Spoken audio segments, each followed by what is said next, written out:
Baik semuanya teman-teman, selamat siang ya. Ini saya sekarang lagi bareng sama Mas Heri Ilham dari Macan Nihongo. Mas Heri Ilham di mana? Di Makassar ya? Iya betul, di Makassar, Sulawesi Selatan ya. Nah jadi hari ini tuh talk show ini nanti kita akan upload di YouTube dan ini itu adalah kolaborasi antara Macan Nihongo dengan HRD International. Langsung aja HRD International dari Marimo Holdings. Langsung aja kita ke perkenalan ya. Pertama dari Mas Heri Ilham dulu. Oke, minasan konnichiwa. Perkenalkan, nama saya Heri Ilham. Saya ada atau asalnya dari Sulawesi Selatan, Makassar tepatnya. Dan seperti yang teman-teman lihat di layar mungkin, pengalaman saya ke Jepang itu tidak banyak mungkin seperti Mas Aldo yang saat ini masih di Jepang sampai sekarang.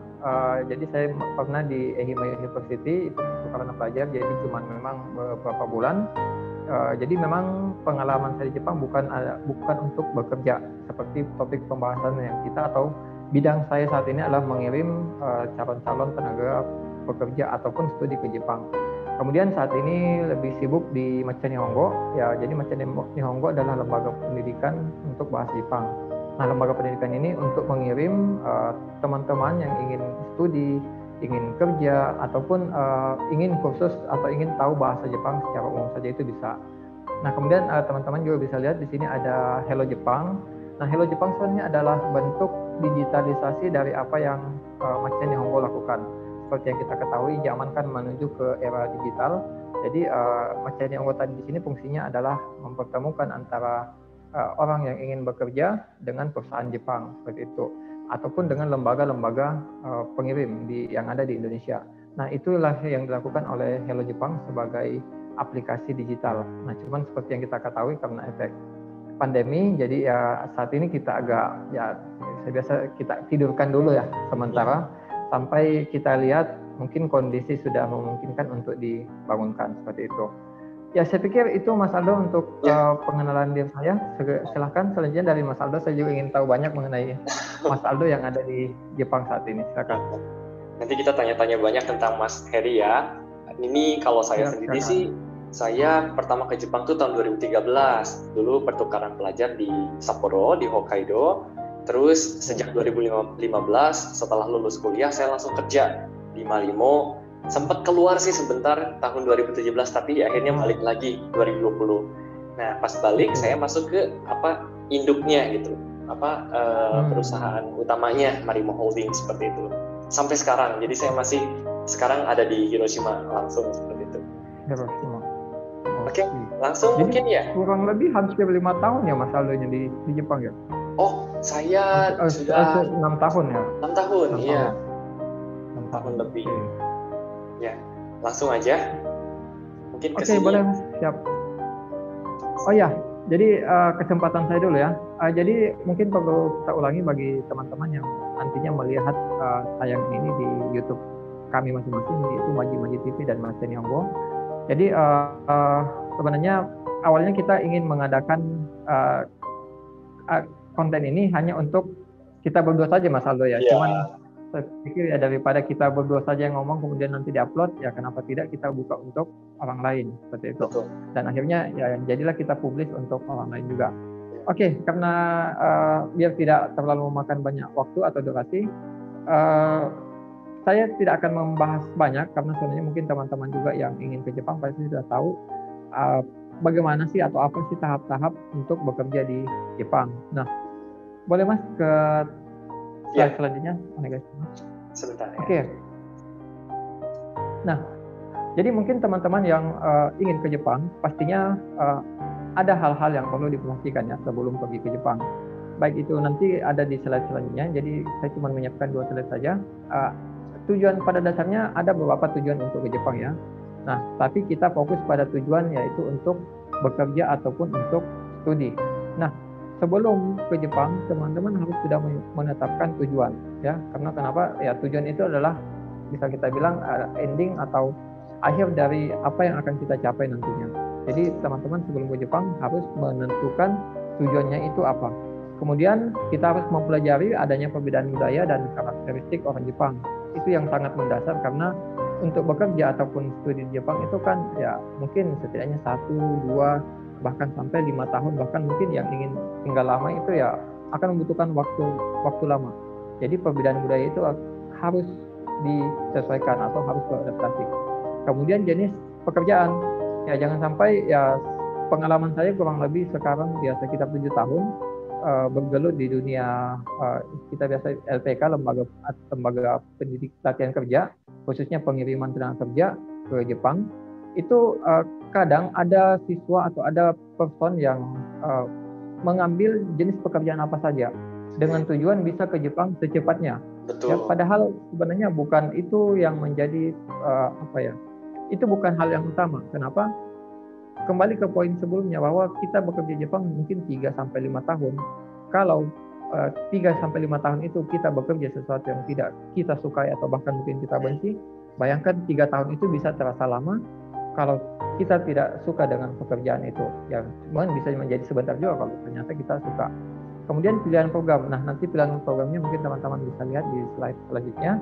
Setelah itu ada pemilihan lembaga yang kredibel. Ya, lembaga yang kredibel di sini belakangan ini mungkin kalau saya lihat 1-2 tahun terakhir di Indonesia khususnya di Pulau Jawa ya, hampir setiap hari ada lembaga atau lembaga pengiriman atau lembaga LPK tadi itu bermunculan dengan nama-nama yang baru.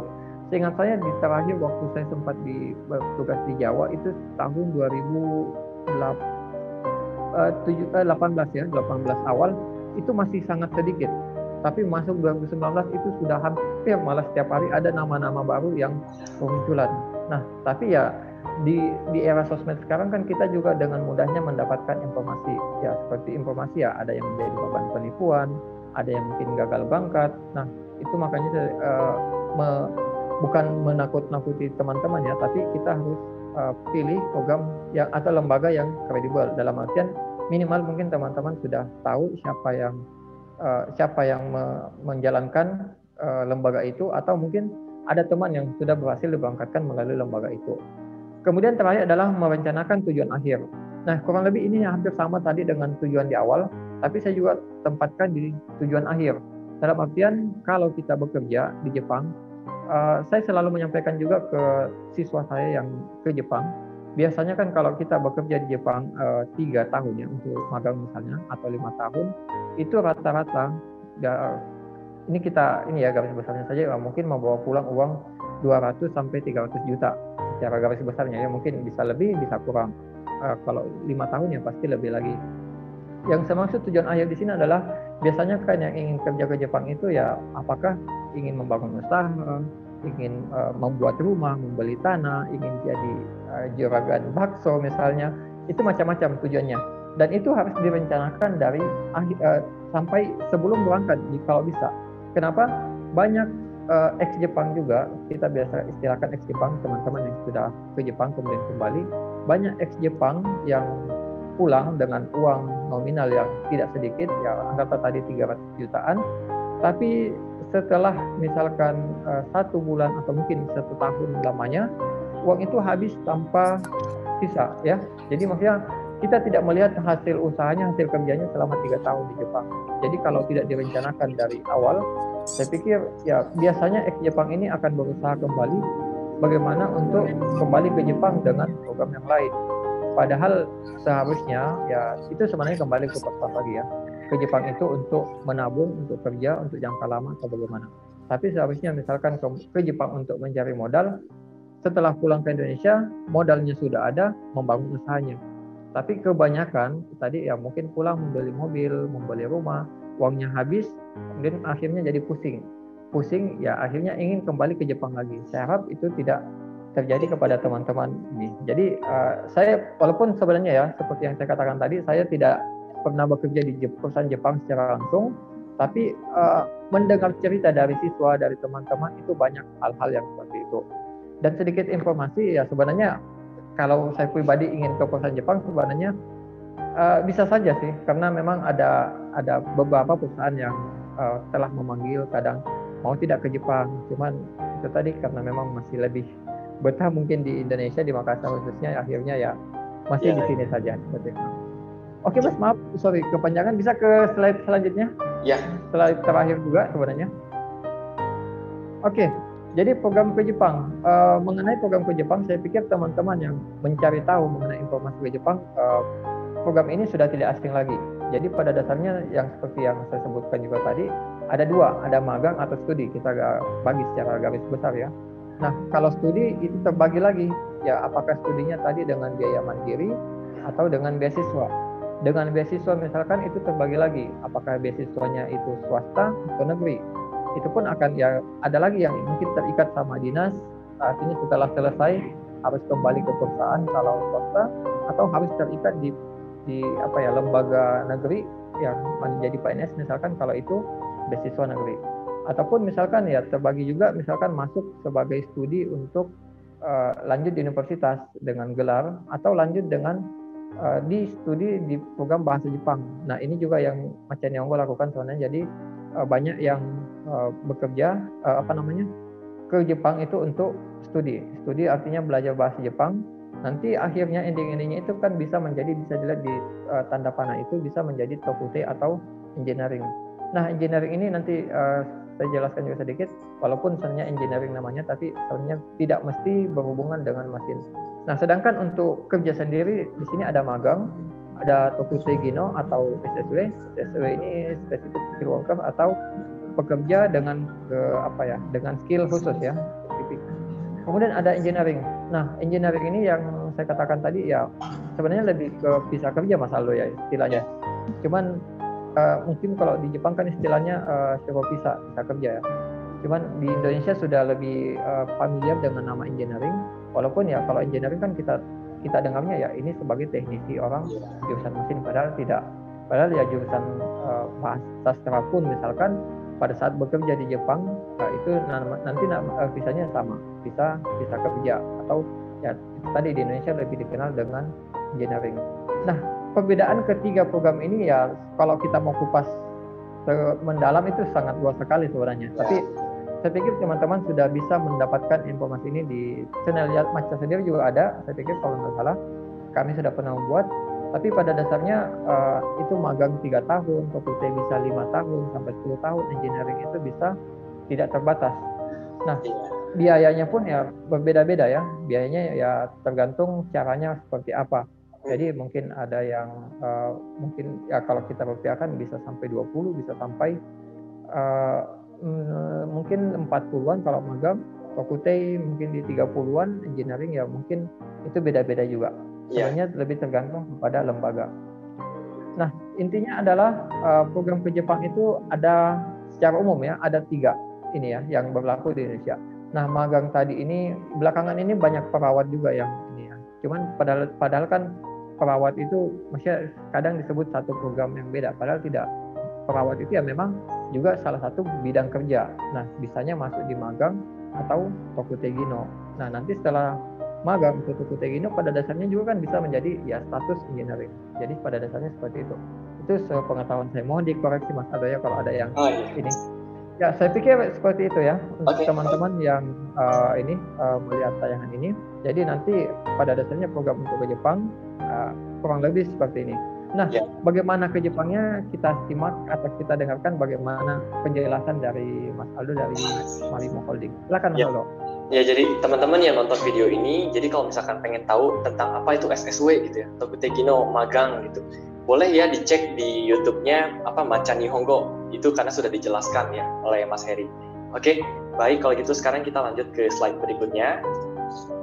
Tuh, saya mau cerita ini terlebih buat teman-teman yang bakal bekerja di Jepang gitu ya. Mungkin kalau yang jalan-jalan atau yang pengen berkuliah mungkin udah juga banyak infonya, tapi kalau yang bekerja itu kayaknya situasinya sedikit berbeda seperti itu ya Mas Heri.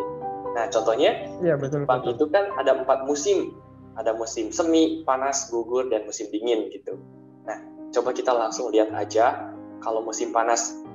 Nah, biasanya daerah yang dikasih panah ini itu sangat panas banget gitu. Sementara di atas gambar panah ini cukup sedikit fresh gitu ya. Dulu Mas Heri juga agak kerasa panas nggak sih Mas waktu musim panas? Dulu tinggal di Ehime berapa lama? Ya? Kebetulan saya ke sana itu dapat puyuh Mas, musim dingin. Musim dingin ke musim semi. Jadi pas dingin dan masih ya tidak panas. Jadi nggak dapat musim panasnya. Iya, ada nanti. Jadi dingin dan sejuk saja yang dapat. Oke, nanti saya tanya tentang musim dingin ya Mas ya. Nah, terus kalau saya sih sendiri pengalaman di musim panas ini di Hiroshima ini bisa sampai 35 derajat gitu. Tapi kalau di Hokkaido bisa jadi cuman sekitar 30 atau paling panas 30 saya rasa. Bisa jadi lebih bawah. Nah, tapi kalau misalkan buat teman-teman yang kerjanya manufacturing, misalkan seperti magang ya, jishusei gitu, bekerja di pabrik, itu kalau di luarnya 35 derajat, bahkan bisa di dalam pabrik itu kerasa 40 derajat loh teman-teman. Nah, biasanya apalagi kalau pakai masker ya Mas ya, aduh panas banget gitu. Ya betul. Nah, biasanya supaya nggak pingsan atau supaya nggak kepanasan, biasanya dari perusahaan, dari pabrik itu dikasih air atau enggak permen yang isinya yang rasanya tuh katanya rasa lemon sama rasa tomat ini tuh katanya bagus banget untuk menjaga dehidrasi seperti itu. Nah, kalau musim dingin sendiri ini justru kebalikannya, daerah atas ini dingin banget gitu. Terus di atas Pulau Honshu ini juga dingin banget gitu. Nah, tadi kan Mas Heri bilang katanya pengalaman musim dingin. Pada saat itu paling dingin kira-kira berapa derajat, Mas? Mungkin ya, kalau nggak salah ingat, soalnya ke Jepang saya di tahun 2010. Ya 2010, 10 tahun yang lalu itu kalau nggak salah ingat bisa sampai di angka 2 derajat ya. Ya. Bagi kita orang Indonesia itu sangat dingin sekali. Ya, belasan saja bagi kita orang Indonesia itu sudah dingin. Jadi kalau nggak salah sempat minus sih, cuman mungkin nggak lama. Dulu saya waktu 2013 sempat kuliah di Hokkaido kan, di Sapporo. Itu paling bawah dulu saya dapat -5. Tapi itu juga masih bulan Desember. Belum sampai dingin banget ya, baru opening seperti itu. Ya, bagaimana di puncak musim dingin ya? Berarti mungkin bisa -7 kurang lebih. Bisa ya, lebih. Nah, terus ada sedikit kunci teman-teman yang nanti bakal bekerja nih di musim dingin. Jangan lupa, ini nanti takutnya bibir atau kulit kita pecah-pecah gitu ya Mas ya. Itu. Iya, betul. Ada yang namanya.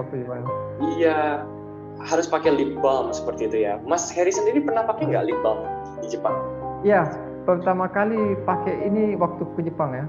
Jadi kan kalau kita cowok khususnya untuk pakai begini rasanya kayak cewek-cewek ya. Tapi sampai di sana di Jepang ini jadi wajib kita pakai lip balm. Akhirnya pas pulang ke Indonesia, ya di Indonesia kan kalau Jepang kan ada Mas ya di toko Hyakuen. Jadi toko ya 10.000 lah.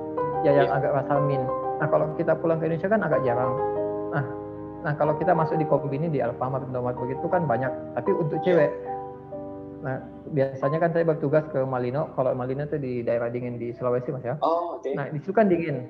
Jadi ya mau tidak mau saya beli yang untuk cewek itu. Tapi karena di Jepang sudah terbiasa untuk pakai, jadi untuk belinya saja sudah tidak malu-malu karena udah nggak malu, betul. Terbiasa Wajib. Wajib. Iya.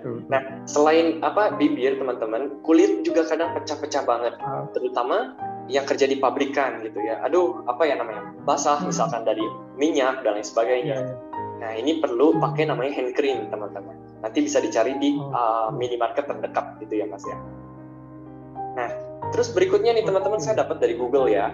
Ini baju dalam atau bahasa Jepangnya disebutnya hitoteku gitu ya, hitek. Ini tuh bener-bener bikin anget banget teman-teman. Mas Heri dulu juga sempat beli nggak Mas waktu musim dingin? Sempat pakai tapi bukan beli Mas, dapat hibah lebih tepatnya mungkin ya. Banyak terjadi ya, saya juga dapat. Iya, banyak terjadi. Jadi pas tiba di Jepang itu kan banyak orang Indonesia, mahasiswa Indonesia akan pulang. Nah, kalau yang ada yang pulang itu kan punya banyak barang yang ingin dihibahkan. Jadi sempat dapat dari dosen juga dapat itu hari. Dan kalau Indonesia mungkin kita sebutnya legend ya, yang dan memang sangat betul kalau kita pakai. Ini kuat dari angin seperti itu ya Mas ya rasanya. Iya betul. Ya kalau di ini kan windbreaker ya. Betul ya. Nah jadi teman-teman ada tips juga nih dari Mas Heri, katanya suka ada orang Indonesia yang mau pulang kasih warisan ya Mas ya. Bukan hanya baju ya. Ya bisa televisi, kulkas, mesin cuci daripada mereka buang kan begitu. Betul ya, ada warisan. Oke, lanjut nih teman-teman, ini penting banget kalau misalkan teman-teman kerja terus nanti ada misalkan dehidrasi atau enggak terjadi sesuatu dan enggak tahu harus kemana, boleh telepon darurat 911 ya. Dan kalau teman-teman telepon ini 10 detik langsung diangkat, enggak akan lama-lama. Dan yang ngangkatnya itu, ini teknologi Jepang banget, langsung rumah sakit yang dekat sama tempat teman-teman berada. Nah, satu, ambulansnya tuh gratis teman-teman, dan mereka cepat, sigap, dekat gitu ya, langsung datang jemput teman-teman. Kalau nggak bisa bahasa Jepang, intinya teman-teman sebutkan alamat dengan baik gitu. Jadi harus hafal alamat masing-masing. Nah, tapi kalau misalkan ke rumah sakitnya ada biaya pemeriksaan, mungkin ini nggak gratis. Tapi seenggaknya ditanggapi dulu lah gitu ya. Jadi kalau ada apa-apa boleh nih. Tapi kan ada ini Mas ya, rata-rata kan kalau siswa di sana atau orang di sana sudah ada asuransi ya, biasanya. Iya ya, betul ya. Oke. Langsung aja kalau gitu kita lanjut ya Mas ya. Nah, tentang ini ya. Tadi 911 ini kayak di film-film ini biasa ya, Hollywood ya. Jadi begitu ditelepon langsung. Ini tadi 911 ini kayak di film Hollywood ya berarti. Begitu ditelepon langsung tangkap ada yang datang. Di Jepang juga begitu Mas. Ya. Betul. Nggak lebih dari 10 menit datang Mas. Ya, maaf tadi nggak kedengar ya Mas. Lanjut. Oke. Siap, lanjut. Siap. Kita lanjut nih, ini penting banget buat teman-teman muslim ya di perusahaan Jepang. Kadang kan khawatir seperti perempuan gitu ya, apakah boleh pakai hijab dan sebagainya. Nah, yang pertama saya mau cerita tentang ruang salat dulu. Ruang salat itu tidak berupa musola, tapi mereka biasanya perusahaan Jepang menyediakannya, setidaknya ruang rapat seperti itu.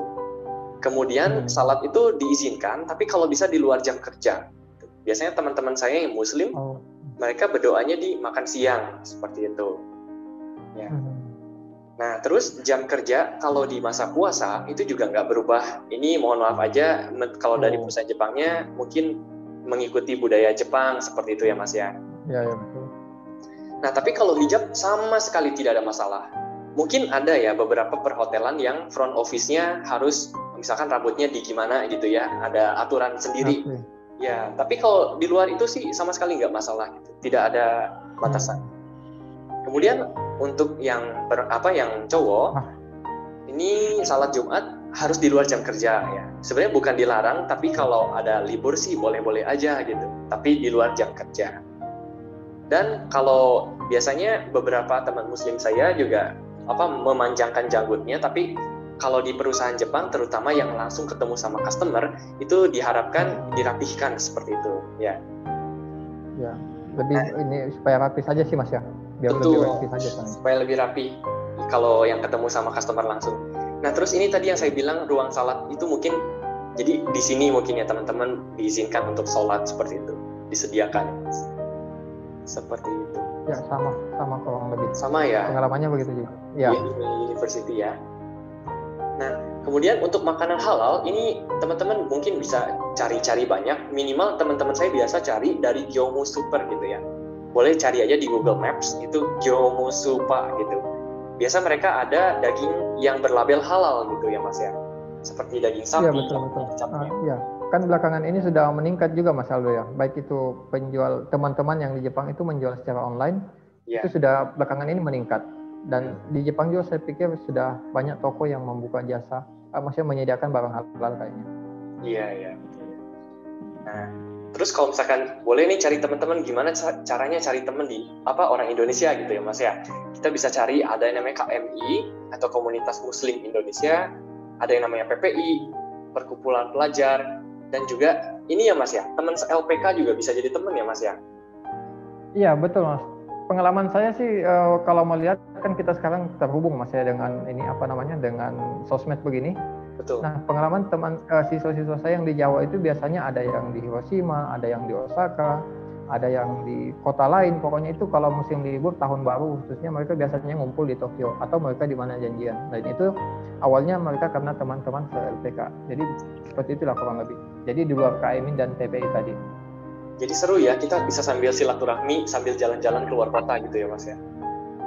Iya betul. Cuman itu tadi ya, jadi masih ada sebenarnya komunitas lain ya. Kalau saya lihat juga ada yang komunitas pecinta, mungkin pecinta Korea, ada satu juga pecinta sepak bola dari Bandung apa sih? Persib. Persib ya. Ya Persib ada juga saya lihat siswa saya yang Persib itu cabang di Jepang ada. Gitu. Seru ya. Jadi macam-macam soalnya. Nah, oke, berikutnya ini teman-teman saya mau sedikit promosi. Ini saya perusahaan saya juga bikin YouTube. Ini semuanya editing video, artisnya juga saya sendiri semuanya rekamnya dari handphone saya. Ini ada sedikit cerita-cerita tentang business manner gitu. Nah selain itu ada juga jalan-jalan dan pokoknya pengalaman tentang kehidupan di Jepang, boleh dilihat ya teman-teman yang mendaftar. Seperti itu ya. Oke, mungkin langsung aja ya. Kalau misalkan teman-teman ada pertanyaan atau dari siapapun boleh bertanya, silakan. Iya, silakan. Jadi yang seperti yang saya katakan tadi, untuk kehidupan Jepang mungkin lebih ini ya ke Mas Aldo untuk menjawabnya. Jadi mungkin yang selama ini saya pribadi ceritakan itu lebih dengar saja dari siswa-siswa atau orang yang telah saya berangkatkan. Jadi Jepang itu seperti ini. Tapi kalau yang Mas Aldo kan ya memang ya 6 tahun ini kurang lebih sudah merasakan. Jadi silakan tanya ke Mas Aldo teman-teman. Iya. Oh ya teman-teman, ini direkam ya karena kita kan upload di YouTube seperti itu. Ya, kita akan tuh seperti yang saya katakan tadi, soalnya kita awalnya lebih ke ini ya, lebih ke membuat ini untuk ke YouTube ya, untuk direkam bersama. Betul. Silakan. Oke, mungkin bisa dimasukkan di kolom chat kalau ada teman-teman yang ingin bertanya. Boleh. Ini saya stop ya. Oh ya.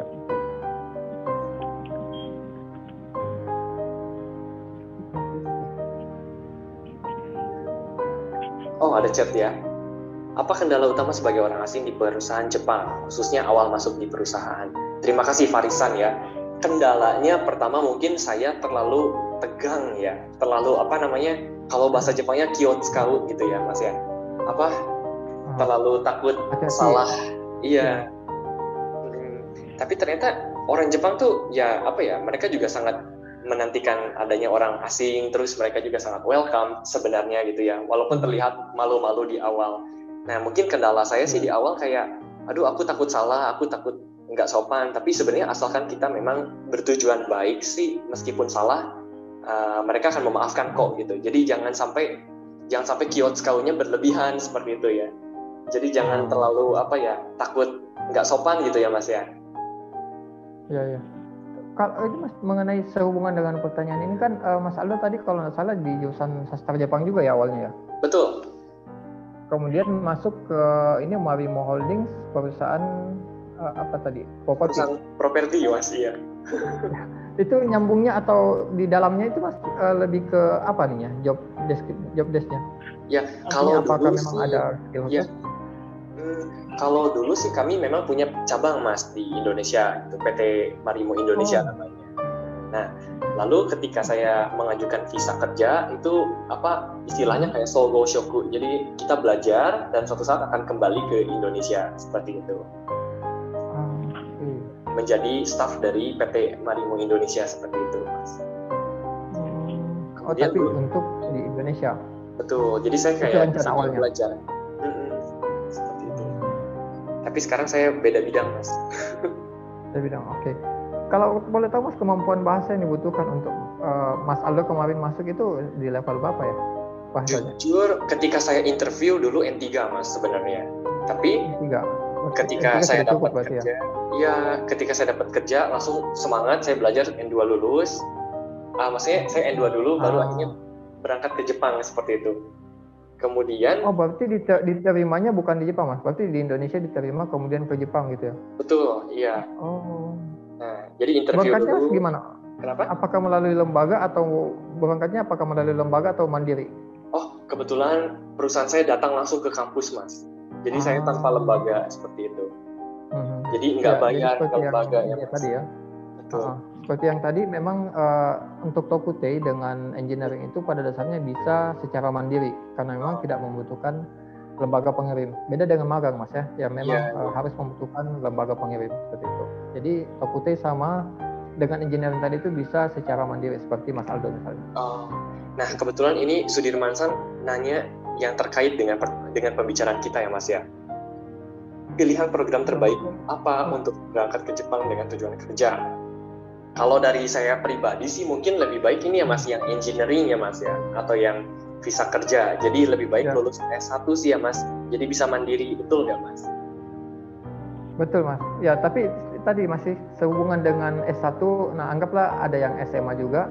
Sebenarnya kalau ditanyakan apa yang terbaik, ya lebih kembali ke pertimbangan yang lain seperti tadi pendidikan terakhir mungkin, kemudian biaya juga mempengaruhi karena kan kalau misalkan untuk berangkat mandiri dengan ke Jepang itu kan mungkin butuh orang khusus Mas ya, atau butuh jaringan khusus, mungkin kayak misalkan Mas Aldo yang kebetulan datang ke kampusnya. Tapi kalau yang tidak mempunyai kenalan perusahaan Jepang misalkan, itu kalau bisa dibilang mustahil untuk ke Jepang dengan program mandiri. Nah, Betul, gitu. Nah, sedangkan engineering kan lumayan sih biayanya. Jadi kalau ditanya yang terbaik, ya mungkin yang pertama tadi tingkat pendidikan, karena ya apakah bisa masuk di magang, fakultas atau engineering. Tapi kalau ditanya yang terbaik yang mana, ya otomatis engineering yang paling baik sisanya dari segi gaji dan status. Nah, jadi teman-teman sekali lagi yang baru lihat video ini juga, kalau misalkan ada pertanyaan tentang Tokutei Gino, tentang Jishusei dan lain sebagainya, juga boleh dicek dulu nih YouTube-nya dari Macan Nihongo, karena sudah dijelaskan sebelumnya, ya Mas ya. Oke. Mungkin waktunya mungkin sekitar 3 atau 5 menit lagi gitu ya. Ini ada Dwi-san ya, bertanya.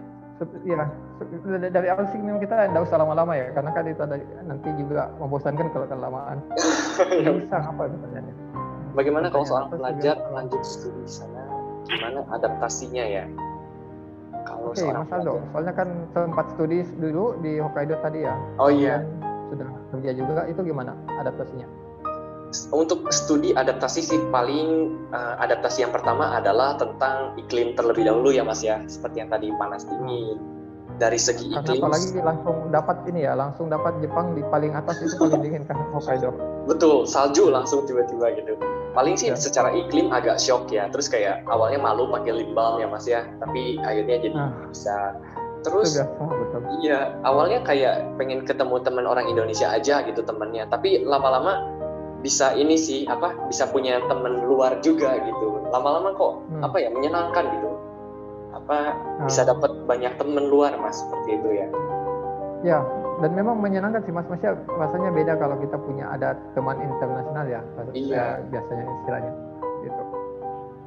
Ini mungkin pertanyaan terakhir ya dari Rahmansan ya. Di saat pandemi sekarang ada aturan baru bagi orang asing yang mau masuk ke Jepang? Ya. Ya banyak karantina misalkan. Iya, berubah-ubah ya Mas ya. Dan sekarang belum boleh masuk ya. Ya kalau sekarang kan ini Mas ya, tergantung tujuannya ke Jepang. Jadi pada dasarnya kalau ditanyakan apa aturan baru, pada dasarnya tetap sama secara garis besar. Cuman ada tambahan, misalkan sekarang ini harus tes PCR. Kita belum tahu nanti misalkan mungkin menjadi vaksin. Kemudian aturan lainnya itu harus karantina 2 minggu. Karantina kalau positif itu akan dikarantina pemerintah Jepang. Kalau negatif itu ya karantina mandiri. Ya, seperti itu sih kalau ininya. Ya selain itu saat ini belum bisa masuk dulu. Jadi Jepang masih tutup sampai tanggal 21 Mas Aldo ya. Iya betul. 21 Maret 2021. Jadi kita menunggu sampai 20 ya. Kita nunggu sampai tanggal 21 ini untuk tunggu perkembangannya sudah bisa pengajuan atau belum. Ya, baik, mungkin untuk pertanyaan kita tutup ya Mas ya. Iya Mas, terima kasih atas ini ya, atas waktunya, kesempatannya. Terakhir dong Mas. Mungkin kita bisa ini lagi Zoom. Boleh ya, kita buatkan edisi kedua Mas. Oh iya, Mas terakhir dong, masukan bagi teman-teman cara memilih lembaga yang baik terakhir Mas untuk Tokutei Gino. Kalau saya untuk Tokutei Gino ya. Iya. Ya terus terang jujur saat ini hampir setiap hari saya melihat di sosmed Mas, karena zaman sekarang kan kita memantau melalui sosmed juga ya. Hampir setiap hari ada permintaan 50, 100, bahkan ada sampai 300. Ada bahkan yang barusan masuk ada 30 orang permintaan Tokutei ya. Nah, cuman kalau tadi ditanya bagaimana memilih lembaga, mungkin kalau saat ini paling gampang adalah referensi dari teman ya. Jadi teman yang memang sudah ke Jepang misalkan, atau dari keluarga yang memang keluarga tahu bahwa setidaknya orang yang menjalankan lembaganya itu bisa dipercaya atau kredibel ya. Karena ternyata kan saya pribadi juga hati-hati ya dalam hal ini, karena ya saya pribadi sebagai pelaksana juga sempat kena kena tipu dalam tanda kutip. Itu ya kita mengeluarkan uang dan ternyata job yang kita terima itu tidak sesuai dengan apa yang diinginkan. Dalam artian ada memang mungkin lembaganya kredibel atau memang amanah, tapi ternyata mereka juga menjadi korban seperti itu. Kemudian ternyata itu apa namanya eligibility. Saya kadang menjelaskan ke siswa, eligibility adalah ending atau akhir di mana kita tahu bahwa job ini betul-betul asli. Dan ternyata untuk mengecek eligibility itu nanti setelah kita pengajuan visa. Ya, jadi atau di atas eligibility itu kan ada ini Mas ya, ada nomor LG-nya. Ada. Itu bisa dicek melalui imigrasi Jepang. Cuman ya kita harus nelpon langsung ke perusahaan Jepang, ke imigrasi Jepang. Itu saya sudah cek ke kedutaan Jepang yang di Makassar. Katanya kalau mau cek LG-nya asli atau tidak ya caranya cuma seperti itu, pengajuan atau telepon langsung. Jadi memang agak kita sulit untuk mendeteksi lebih awal ini apakah LPK ini betul-betul mempunyai job, apakah jobnya ini betul-betul ada atau tidak. Ya, jadi teman-teman, eligibility itu adalah satu dokumen dari pemerintah Jepang imigrasi yang teman-teman harus bawa ke dubes untuk dijadikan visa seperti itu. Ya, betul. Ya, baik, terima kasih banyak atas waktunya Mas Heri, terima kasih atas kerjasama Macan Nihongo juga. Oke. Terima kasih Mas. Ya, terima kasih ya atas ini Maji-Maji TV. Nanti ini kita mungkin bisa sambung di konten selanjutnya kalau misalkan ada topik yang bisa kita bahas.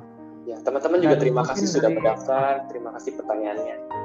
Terima kasih sudah masuk. Ya, nanti sebenarnya itu tadi kita buat ini untuk lebih ke konten YouTube saja sebenarnya ya. Iya, betul. Ya, baik kalau gitu terima kasih atas waktunya Mas ya, permisi ya, teman-teman, permisi. Oke, makasih teman-teman semua, makasih. Ya.